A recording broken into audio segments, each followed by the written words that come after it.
क्या सत्ता पक्ष का उचित है, वाजिब है? और क्या राहुल गांधी सचमुच पॉलिटिक्स के लिए गए? क्योंकि राहुल गांधी अभी कह रहे थे, यहां पॉलिटिक्स करने नहीं आया हूं, यहां मैं शांति बहाली के लिए आया हूं। राहुल गांधी न सिर्फ लोगों से मिलते हैं, जहां तस्वीरों को भी लेके आइए अलग अलग, बल्कि वो वहां के राज्यपाल से भी मिलते हैं। राहुल गांधी, आना चाहता हूं मीनू जैन जी आपके पास। इस पूरी यात्रा को किस रूप में आप देखते हैं? गांधी पॉलिटिक्स करने गए मणिपुर में, या राहुल गांधी का वहां पहुंच मणिपुर के लोगों के लिए, इस देश के लिए बहुत ज्यादा इंपॉर्टेंट था, फायदेमंद रहा, इस रूप से देखा जाए? आप साथ तस्वीरों को भी हम साझा करेंगे, बीच बीच में भी लेके आइए जो कुछ वहां कैंपों में राहुल गांधी विजिट करते रहे, वो तस्वीरों को भी दिखाइए। मीनू जी, आप तक। जी राजीव जी, देखिए मोदी सरकार ने, उसमें आप मोदी जी जान लीजिए, अमित शाह जान लीजिए, या इनकी पूरी सरकार ने मिलके मणिपुर में एक सोशल इंजीनियरिंग का एक्सपेरिमेंट किया। और उस एक्सपेरिमेंट का नतीजा ये हुआ कि कुकी और जो वहां का मैती समुदाय है, जो कि वहां की प्रमुख जनजातियां हैं दोनों, उनको भिड़वा दिया और हालात यहां तक पहुंच गई कि खूनी संघर्ष होने लगा और वहां पे घर उजाड़ दिए गए, घर जला दिए गए, सड़कों पे हिंसा का तांडव है, लोग घरों से उजाड़ दिए गए हैं। ये उनके एक्सपेरिमेंट का हुआ हाल कि वो फ्लॉप हो गया और उसके बाद इन्होंने वहां से पल्ला झाड़ लिया, हाथ झाड़ के एक तरफ हो गए। प्रधानमंत्री को फुर्सत नहीं है, देश का एक राज्य जल रहा है, 50 से ज्यादा हो गए हैं जलते हुए। प्रधानमंत्री को दूर एक दो शब्द अपने ट्वीट, बात पे ट्वीट करते, किसी खिलाड़ी के अंगूठे में चोट लग जाती है उस पर ट्वीट करते हैं।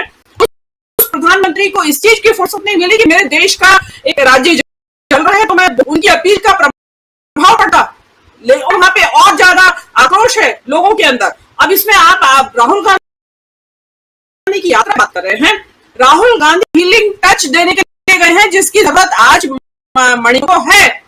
तो 17 जो कह रहे हैं कि सेंसिटिविटी चाहिए, सेंसिटिविटी चाहिए, हाँ, प्रदर्शन कर रहे हैं राहुल गांधी, वो ही सेंसिटिविटी। ये देखिए चित्र में, ये कोई सेंसिटिव आदमी ही पहुंचेगा इस पीड़ितों के कैंप्स में, उनके साथ उनको गाने के लिए। और ये जो बच्चों की तस्वीर दिखाई है, मैं इसके ऊपर थोड़ा सा बोलना चाहूंगी कि देखिए, समाज में किसी भी तरह की हिंसा होती है तो उसका सबसे बड़ा प्रभाव जो है वो महिलाओं और बच्चों के ऊपर पड़ता है। वो सबसे ज्यादा पीड़ित होते हैं। और बच्चे जो है, क्योंकि बहुत छोटे होते हैं, मासूम बच्चे होते हैं, वो उनको एक बहुत जबरदस्त ट्रॉमा होता है इस तरह की हिंसा से।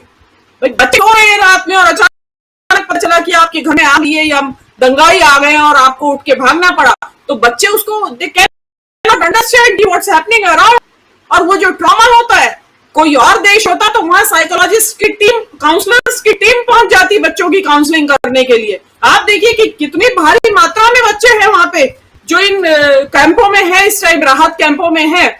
तो उनको जो एक काम एक काउंसलर्स की टीम करती है, वो एक राहुल गांधी अकेले की विजिट ने किया है। आपने देखा बच्चों के मुंह पे मुस्कान आई बच्चे से राहुल गांधी से मिलके, क्योंकि वो जरूरत है कि उनको फॉर द टाइमिंग, जितनी देर वो राहुल गांधी के साथ बिताया उतनी देर उनका ट्रॉमा की स्ट्रेस वो थोड़ा रिलीज हुआ। और जो कि इस टाइम जरूरत के लिए, बच्चे ही तो भविष्य है मणिपुर का। आप महिलाओं को देखिए कि किस तरीके से राहुल गांधी की कार का बुलेट छोड़ नहीं रही है, बिलख रही है, वो रोती है उनको। उसके इसमें आप देखिए कि मीरा पाबे, जो वहां का मीरा पाबे, वहां की भाषा का मतलब मशाल जिनके हाथ में रहता है, ऐसी महिलाएं, वो महिलाएं बहुत पुराना संगठन है, एक्टिविस्ट संगठन है। ये जो सेना के विरोध में भी उन्होंने काफी प्रदर्शन वगैरह किए। आपको ध्यान होगा मनोरमा का रेप हुआ था आर्मी के द्वारा, तो उसके विरोध में भी उन्होंने उन महिलाओं ने आगे आके राहुल गांधी के लिए कहा है कि उनको रोक क्यों रहे हैं आप। वो हम बात करना चाहते क्योंकि वहां कोई सुन नहीं रहा है। उन्होंने मणिपुर को आग के हवाले छोड़ दिया है। अब वो उनका ये इंतजार है सरकार का कि अपने आप से ही सुलझ जाएगा ये मामला, हमें इसमें इंटरवीन करने की जरूरत नहीं, बिकॉज उनके कंट्रोल से बाहर हो गया है मामला। अब जो हीलिंग टच की जरूरत है, अब ये देखिए जो कहा जा रहा है, दो दिन से कहा जा रहा है कि राहुल गांधी की भारत जोड़ो यात्रा जारी है। यस, वो जारी है।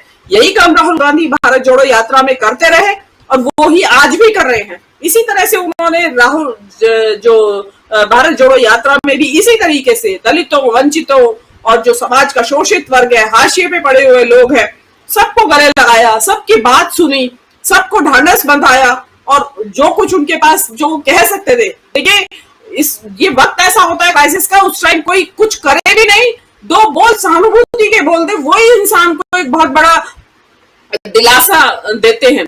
अब ये देखिए इसमें फिर प्रधानमंत्री का कंपैरिजन सामने आएगा।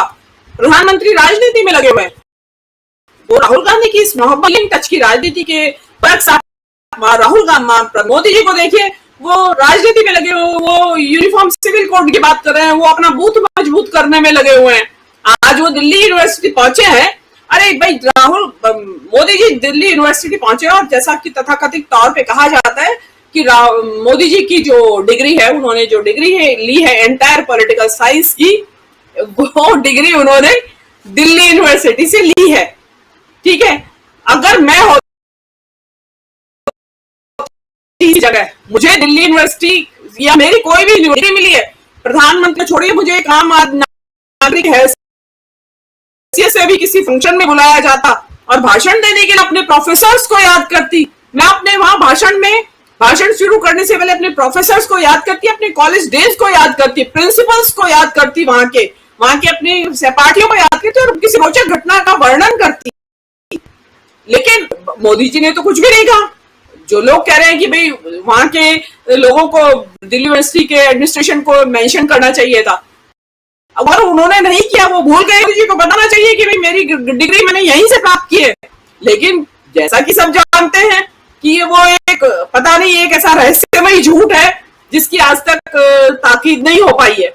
तो राहुल गांधी ने, मैंने पहले भी कहा था कि बड़ी लकीर नहीं खींच दी है, जमीन से लेके आसमान तक एक लंबी लकीर खींच दी है, जिस पे पार पाना किसी पॉलिटिशियन का, मोदी जी को तो छोड़ ही दीजिए, किसी का भी निकट भविष्य में भी मुझे नहीं लगता कि इसका पार पाना आसान होगा।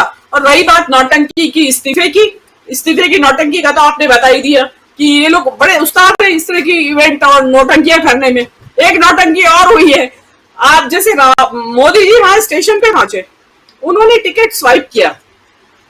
देखिए जो आदमी यूज टू नहीं है, मोदी जी को कोई जिंदगी में जरूरत ही नहीं पड़ती कभी टिकट स्वाइप करने की, वो इस तरह से आके और 1 मिनट उसे छुआ के मशीन से और निकल के बाहर नहीं आ सकता।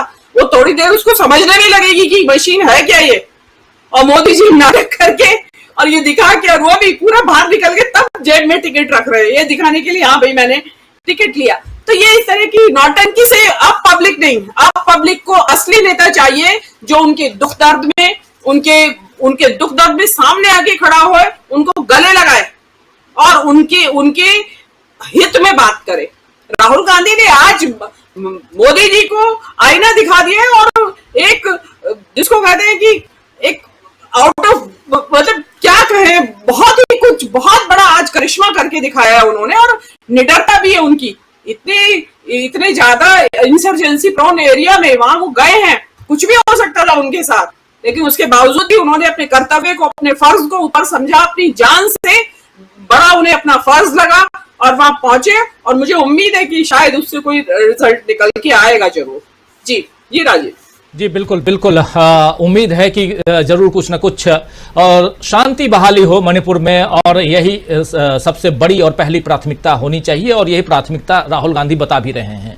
मणिपुर में एक हीलिंग टच की जरूरत थी जिसके लिए राहुल गांधी वहां पहुंचे थे। 2 दिन की उनकी यात्रा थी। राहुल गांधी अब वापस आ चुके हैं, लेकिन 2 दिनों में राहुल गांधी ने मणिपुर को दिया क्या राहुल गांधी मणिपुर में जैसा बीजेपी कह रही है पॉलिटिक्स करने गए थे?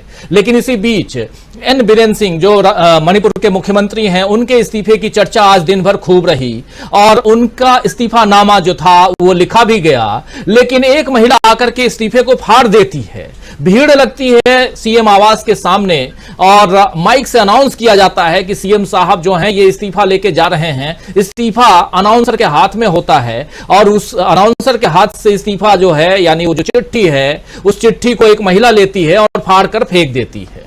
वो तस्वीर आपको फिर से दिखाएंगे, लेकिन इन तस्वीरों को समझने की हम कोशिश इसलिए कर रहे हैं। और ये देखिए, ये इस्तीफा है। आखिर क्या कारण है कि मणिपुर के मुख्यमंत्री उसके बाद ट्विटर के जरिए, सोशल मीडिया के जरिए कहते हैं कि मैं मणिपुर के लोगों को इस कष्ट में, इस दुख में छोड़कर कहीं नहीं जाऊंगा, मैं मोदी पद पे बरकरार रहूंगा, विराजमान रहूंगा। और दूसरी तस्वीर आप देख रहे हैं जिसका जिक्र